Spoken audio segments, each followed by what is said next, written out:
Welcome to the Gay Buddhist Forum, where teachers from all schools of Buddhism offer their perspectives on the Dharma and its application in modern times, especially for LGBTQI audiences. These talks are offered freely to the world and made possible by appreciative listeners. If you would like to support our efforts to share the Dharma with underserved audiences, please visit gaybuddhist.org.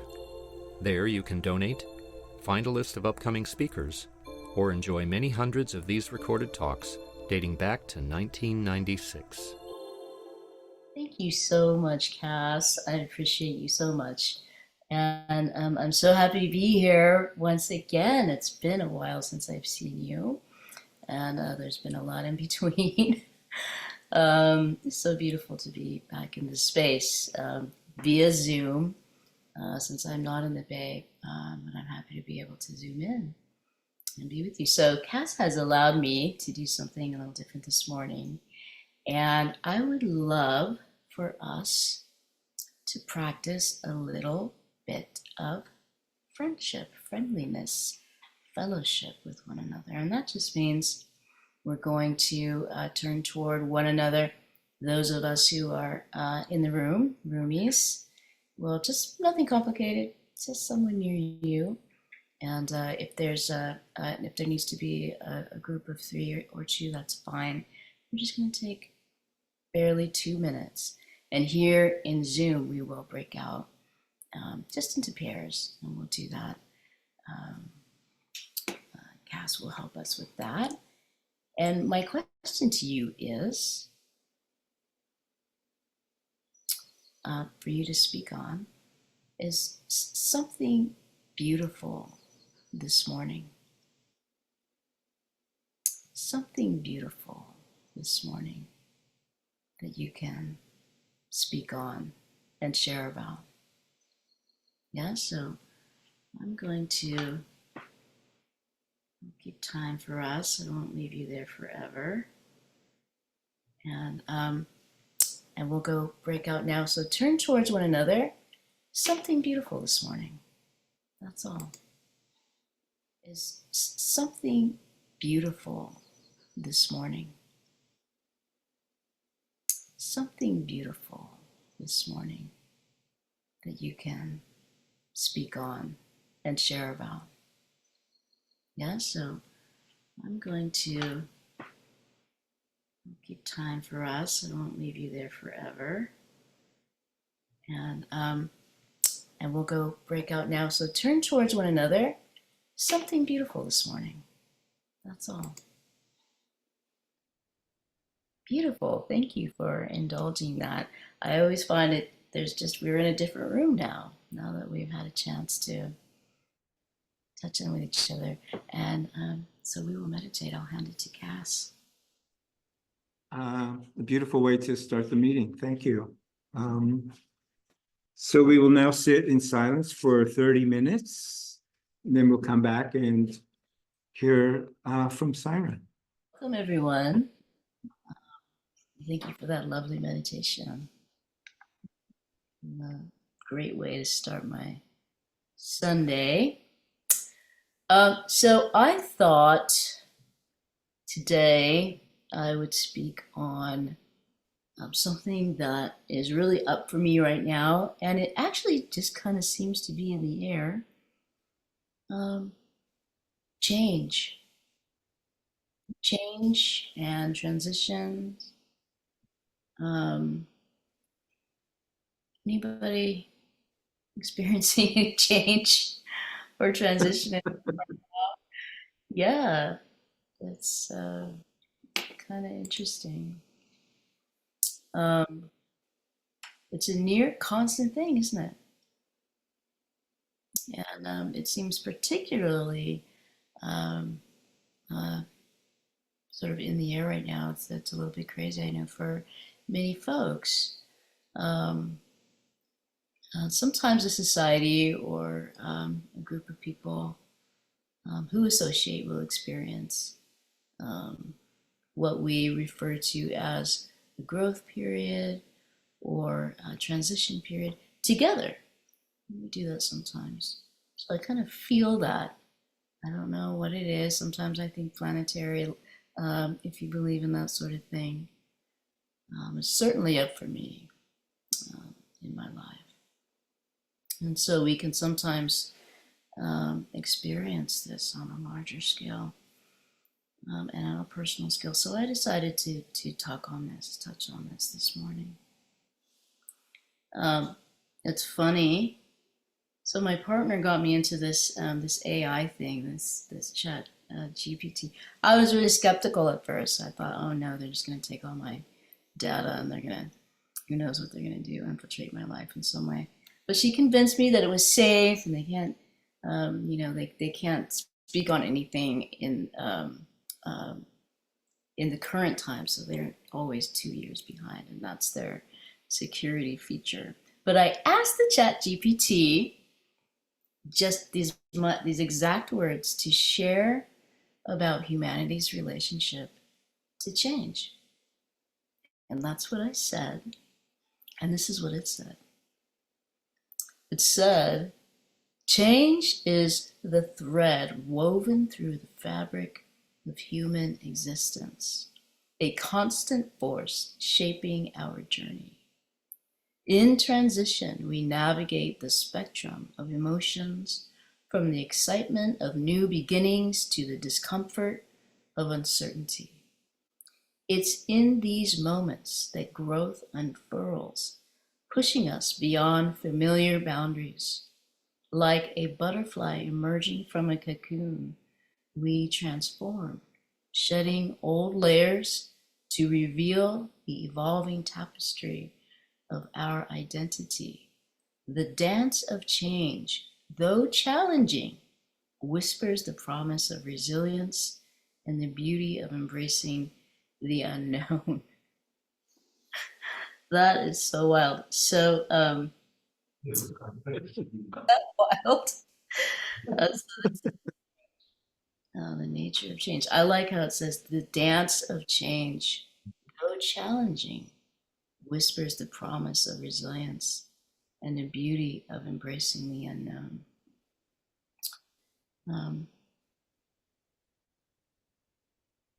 So this is what, as we know it in our practice. What is this? It's that old familiar impermanence. This is the dance of impermanence in life, in our relationship to it. As we go through times of transition, times of change and growth periods in life, no matter how old we are, no matter how much experience we gather in this life. That is one thing that is the constant, and it is change.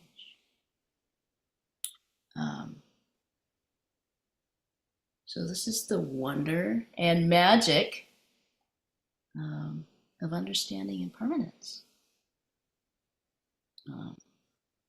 We know that in the words of our great Zen master Thich Nhat Hanh, we know that impermanence allows a seed to grow into a giant sequoia. Yes. If any seed that we planted were permanent, it wouldn't grow, would never grow and change or release that secret inside, the secret of life. So impermanence allows this change to occur. So touching into the reality of the impermanence of all things is also touching into the reality of our potential for growth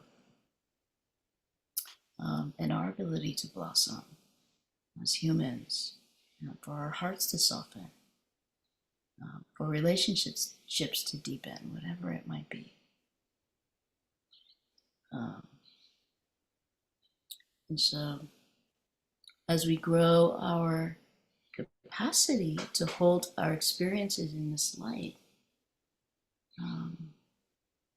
it allows us to approach change and impermanence through a bit of a different lens. with perhaps a little more openness or harmony with changing conditions. And so when we do that, it's possible to have a sense of deeper freedom or being less bound by things.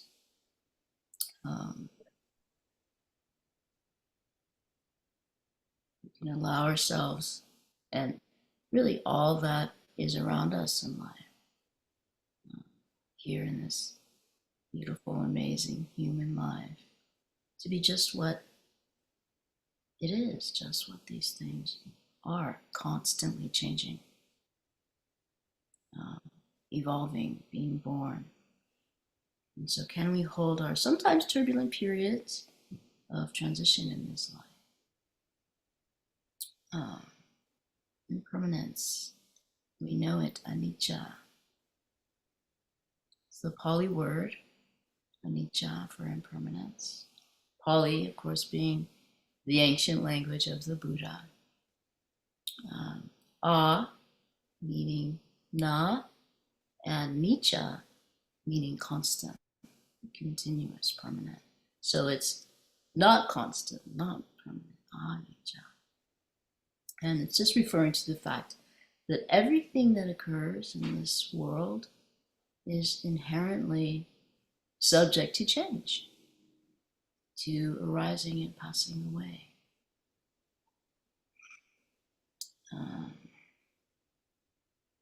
Conditions are always changing. Nothing is solid.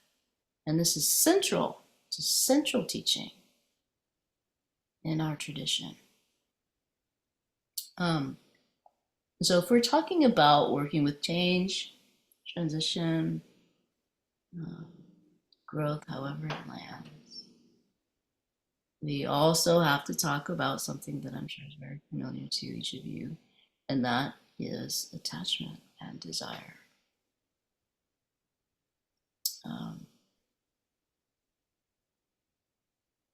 This teaching around attachment is also central in our tradition.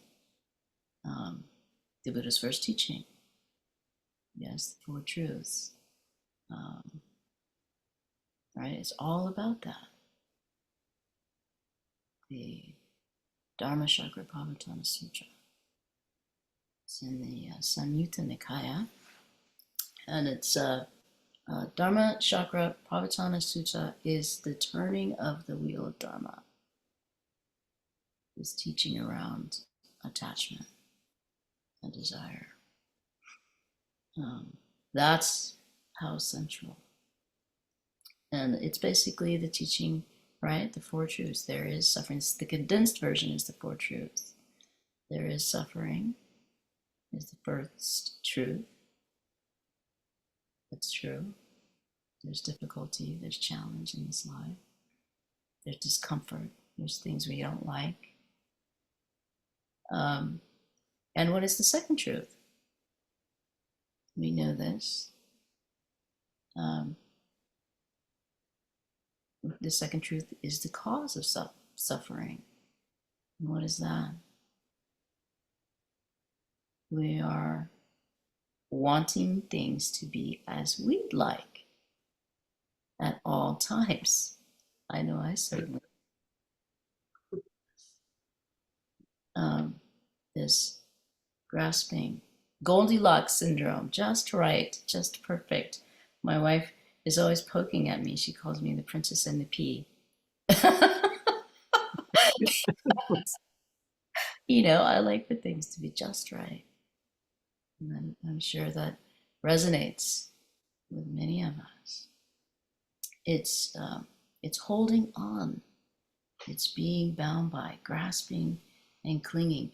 Grasping for what we don't have, right? Things we want, and clinging to things we do have that we don't want to let go. And this is desire and attachment. And the trouble is that things are constantly changing.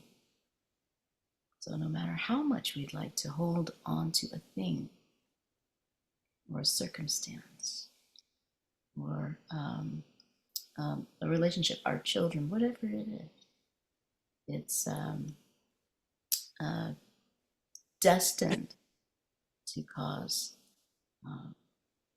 discomfort, heartbreak, loss, grief, because it's just how things are.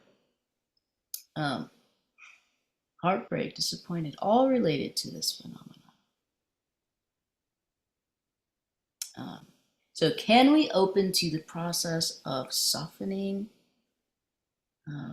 opening to what is actually unfolding for us, with a kind of patience and understanding for ourselves during these times, during times like sometimes things can just completely, in an instant, change for us. And how do we respond to that? I want to speak a little bit about birthing. And I want to just name that in our varying incarnations, the entire spectrum here, and in the world, the term or the idea of giving birth can be interesting. Certainly, a cisgendered female body in general is built for giving birth. And as humans, as integral parts of the woven tapestry of all beings, all living things, we all birth in a sense. Not only womb birth, we have heart birth.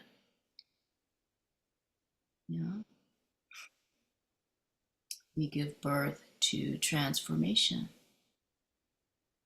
in our lives, to love. We give birth to self-love, to ourselves. We do this again and again. We are constantly birthing anew, ever-changing. And this allows us a birth every moment. This is what is meant. When you hear that saying, that quote from the Buddha, as a bubble on water, as a candle in the wind.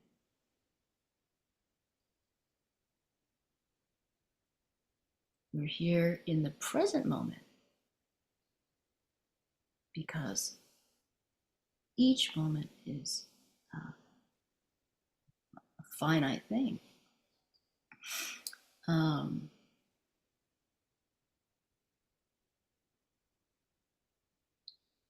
So the caveat here around all this change is learning how to soften our tendency around our attachments to this grasping and clinging.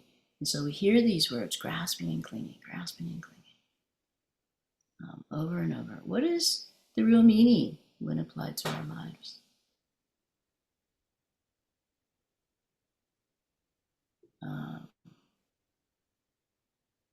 The relationship that might have been better off ending months ago or years ago.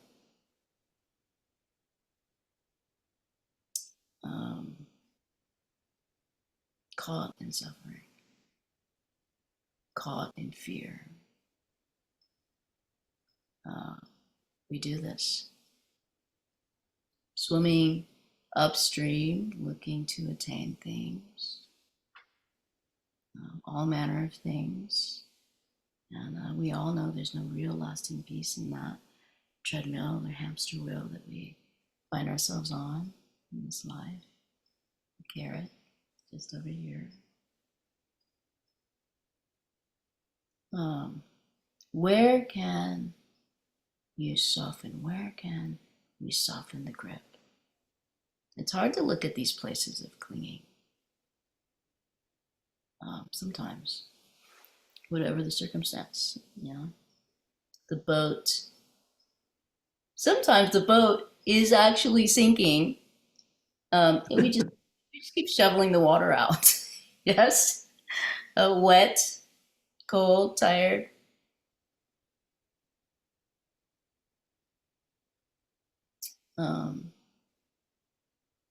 So sometimes we are running through life in this kind of tunnel vision mode, fixed on this thing here that we believe will bring some happiness, some peace, this thing that we become fixed on, blinders.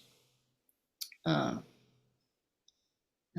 we miss what is going on in this amazing real-time unfolding of life that is all around us. I like to use the sand mandala analogy.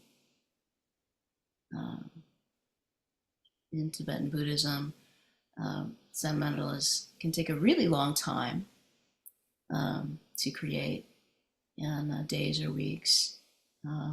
And in ceremony, you'll see the monastics, and they're chanting, and you see them with these little straws and all the colored sand, and these beautiful, brilliant sand mandalas that are intricate and very detailed. And once they are complete, the mandalas are just destroyed. So they're not for keeping. And this symbolizes the reality of impermanence. And so we can apply this same concept to our lives. We build our own mandalas, in a sense, over time.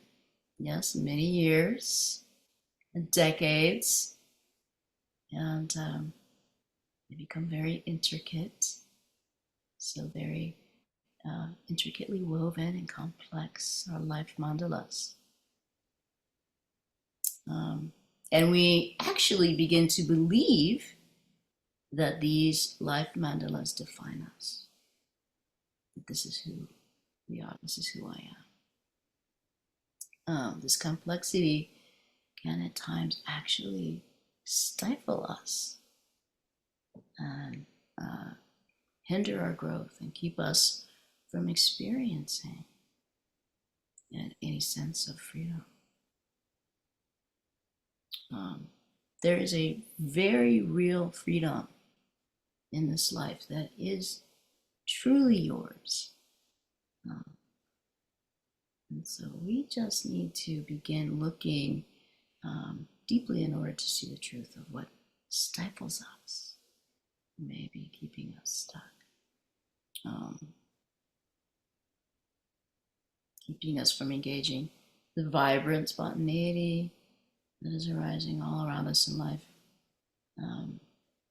in a meaningful way. Let's say in order to enter the living room, you gotta be willing to leave the kitchen. Yes. And open to new possibilities. Opening to new possibilities allows us this new birth. On a micro level, on a macro level, however you'd like to see it, there's a great freedom in that. I have a story to share with you. When I was a teenager, I think I may have been around 17 or 18 years old. I wasn't terribly wild. I wasn't like well, maybe some people may think I was, but I certainly wasn't very conformist. And so I had, some tribulations, some up and downs, sort of navigating in high school and so on.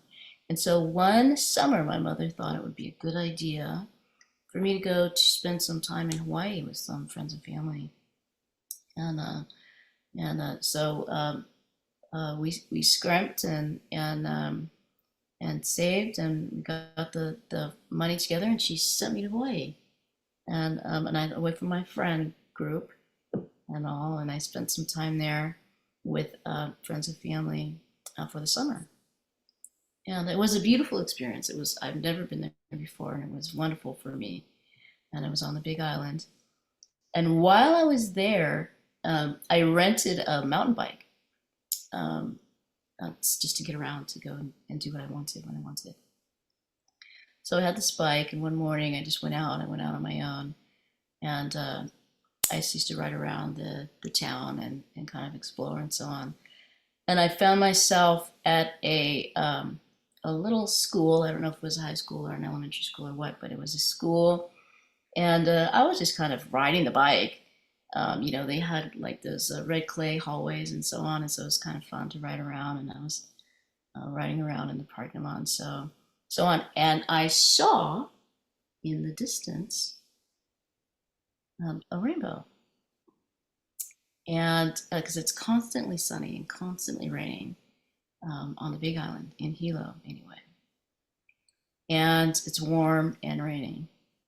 So you'll get this all day long. And I saw a rainbow, and I thought, and at that age, I didn't actually know that you can't get to the end of a rainbow. And I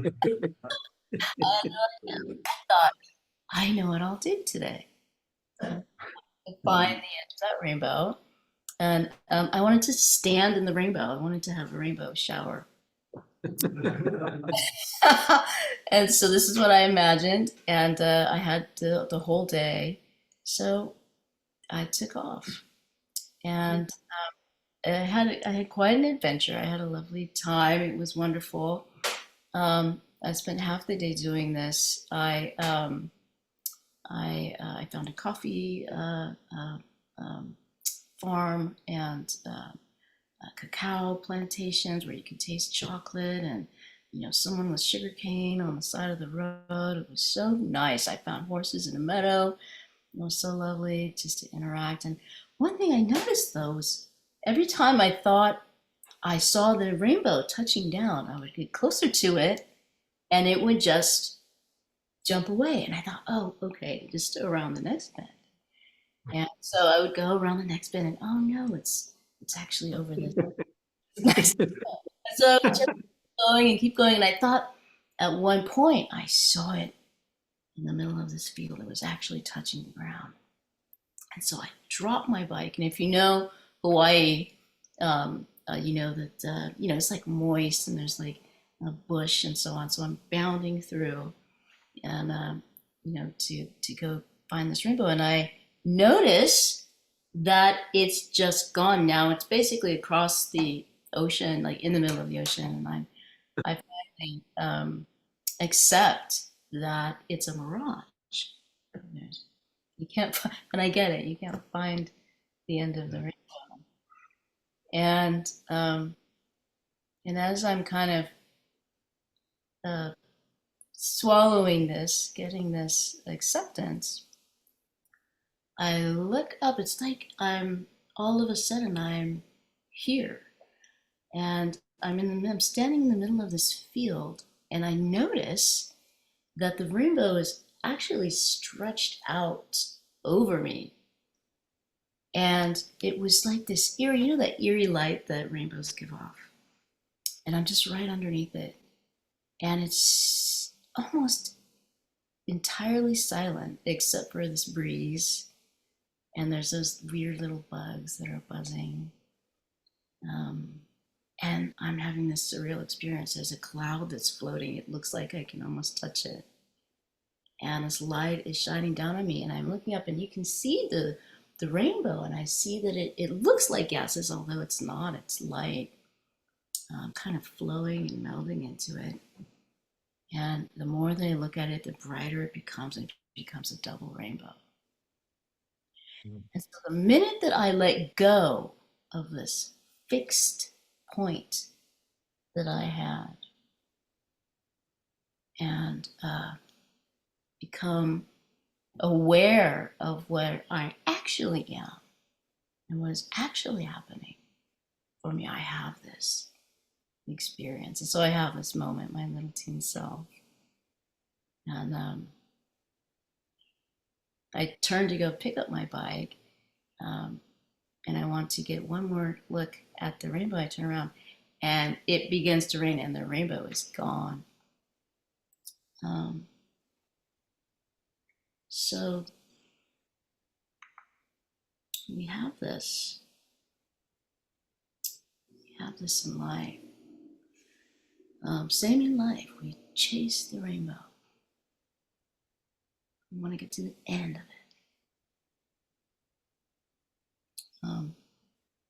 Impermanence allows us also to feel more deeply into appreciation or reverence for things, gratitude for experience. You know, we signed up for, I think it's, you know, instead of ordering, you know, what we want off the menu, it's more of a, I won't say set, but it's more of a surprise menu. And so can we have reverence, gratitude, appreciation for whatever's on the menu, whatever's coming, and get the whole thing. And when we know that something is fleeting or finite, or at some point will return to stardust, which is pretty much all things, every moment with it is precious. Every moment. A relationship, a passing love, this earth, this life, all the objects, of course, the double rainbows.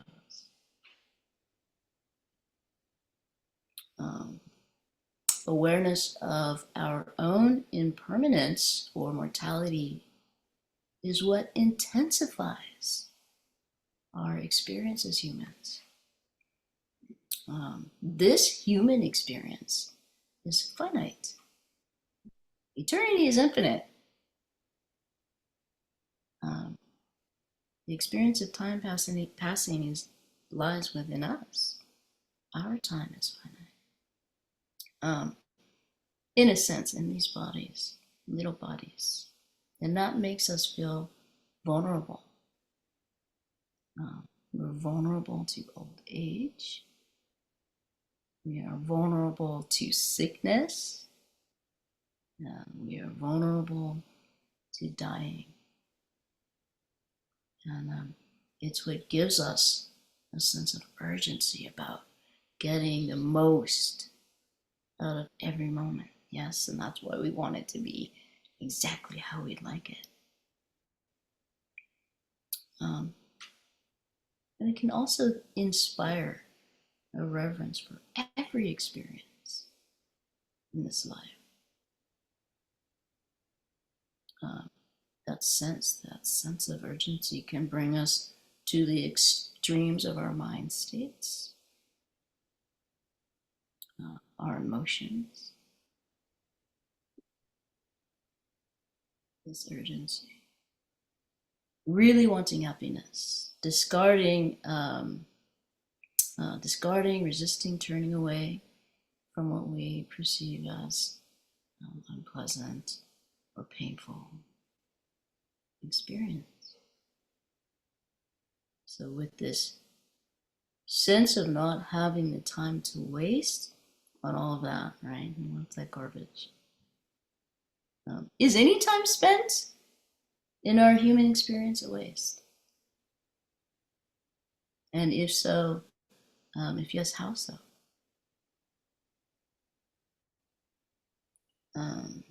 So both reverence and deeper freedom are available through our understanding of changing conditions and the strong impact that our desires and attachments can have. So it's not just about our ability to adopt, right? Surfing the waves amongst surfing the tides, amongst the change. I think that's how many of us hold it, seeking equanimity among the tides, the changing tides. But it's also this process of learning to soften the grip, raising the eyes to new horizons, from agenda to adventure. That's how I like to hold it, to the possibility of freedom. We tend to naturally do this upon seeing the truth of things, seeing the truth of anything that binds us through this practice, through our practice. We deepen that ability, that capacity. Let me read something to you. Just a few more minutes here. This is from a book, Leaving It All Behind, from Aya Anandabodhi and Aya Santachita. And they say,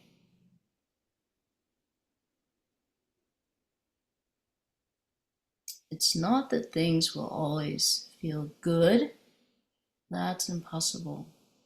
But as we practice, little by little, our old tendencies start to shift and new ways of responding get stronger, guided by our own wisdom and a wish for freedom. Things start to open up. We feel the joy of being aligned with the path, and we can direct our internal compass to this joy as we navigate our way through the journey of life. Inevitably, we'll find ourselves off course from time to time. Recognizing that we've lost our way gives us an opportunity to realign with our greater intention. And this can be a source of joy, so we have to be clear about our greater intention and where we want to go.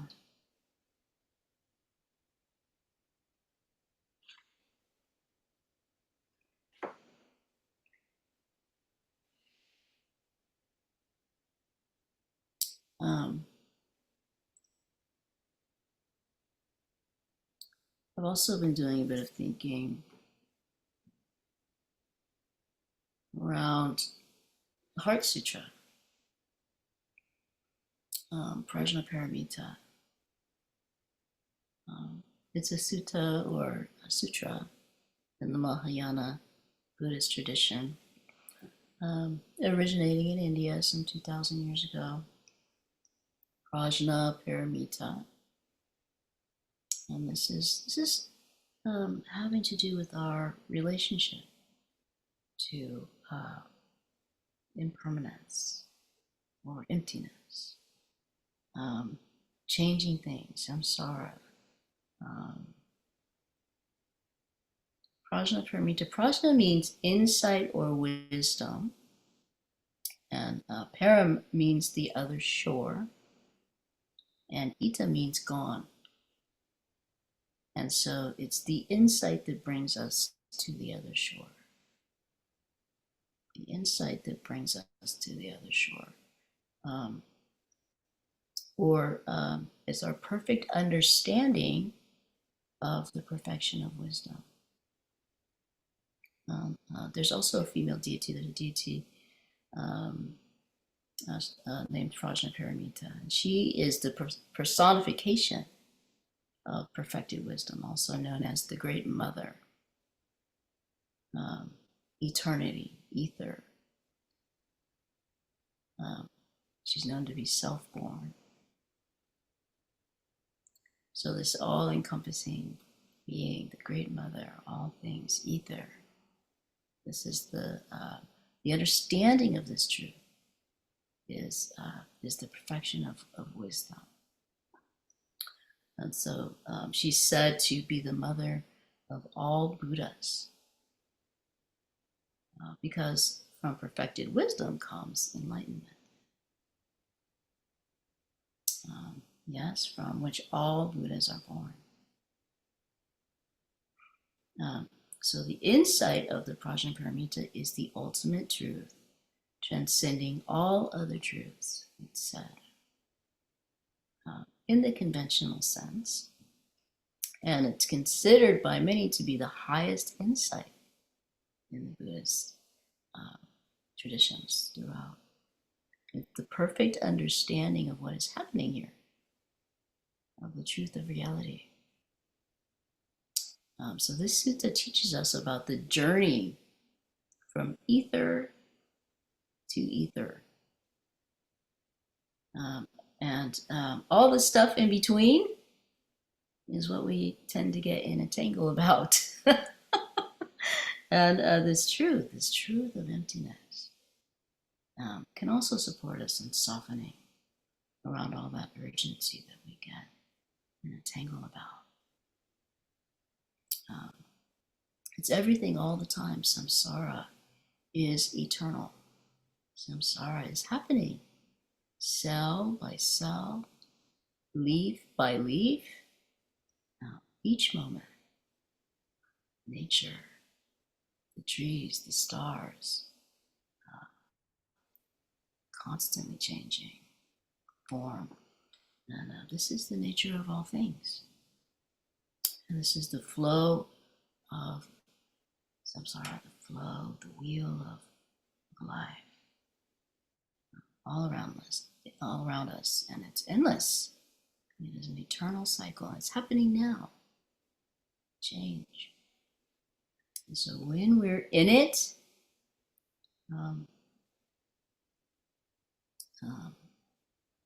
periods of transition, periods of change, periods of growth, it's hard.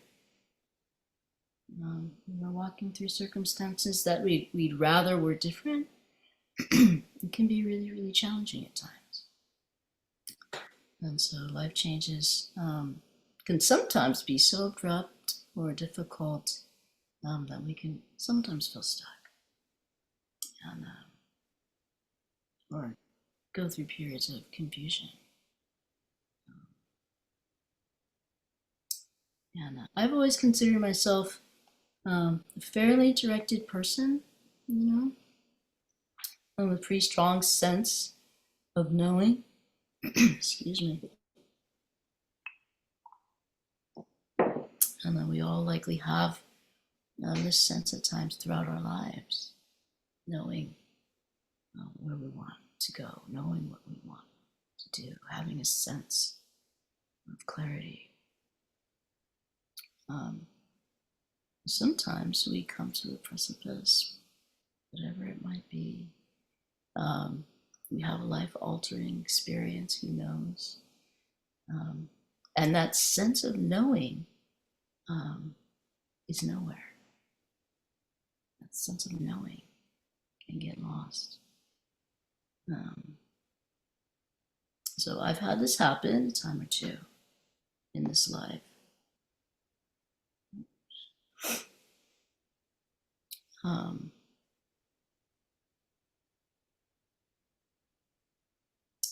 And where sometimes choices or possibilities aren't yet visible or clear to us.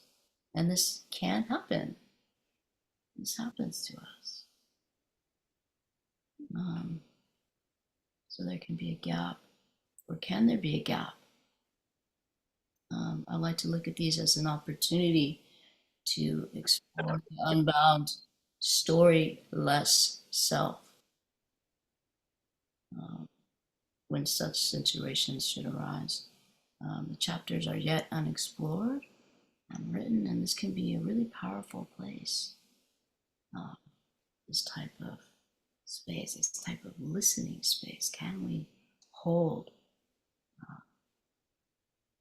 those times with openness? And sit with that. And I have something from Rumi that I'd like to read you. And this is a poem called Silence.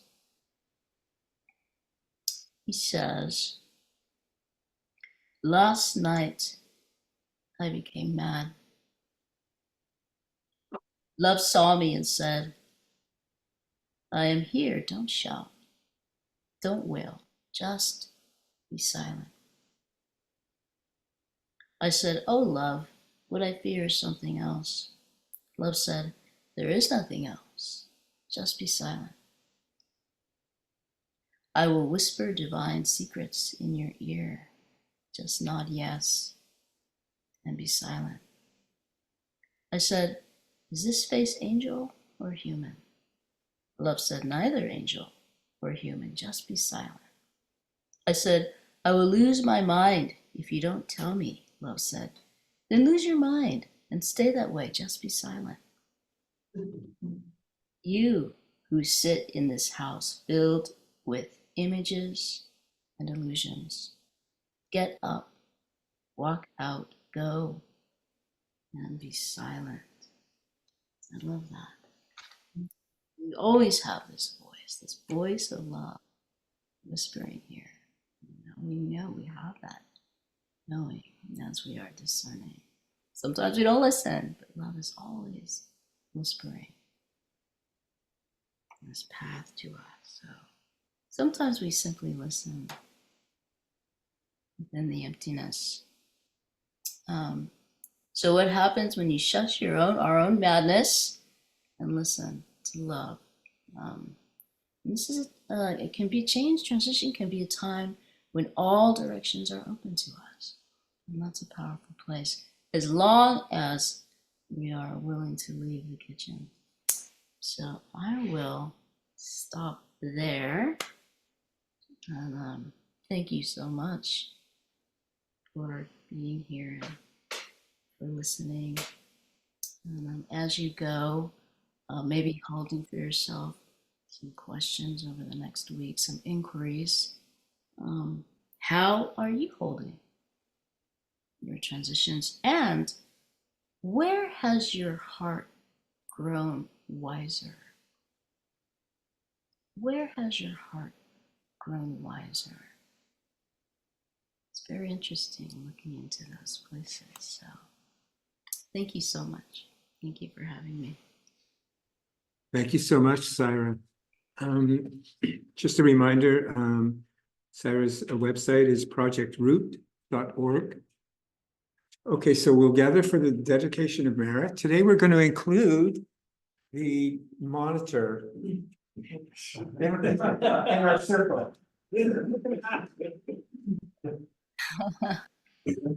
And Syra is going to lead us in the dedication of merit.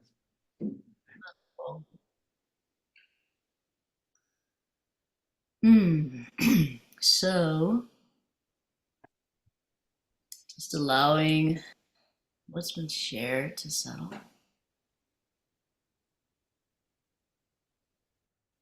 Energy of being together here in Sangha.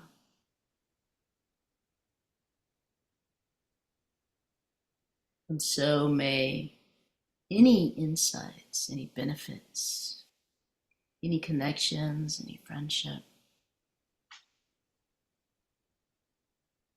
may we carry them with us, all that we've cultivated in our hearts, out into our lives, into the world, into all of our relationships, into our friendships, with all whom we may interrelate.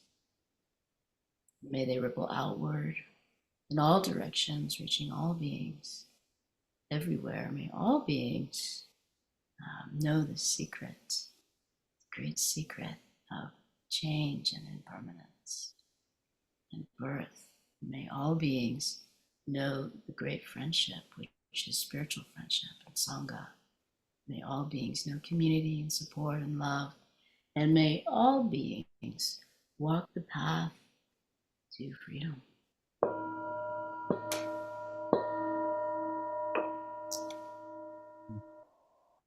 With that, I thank you for your practice. Thank you so much.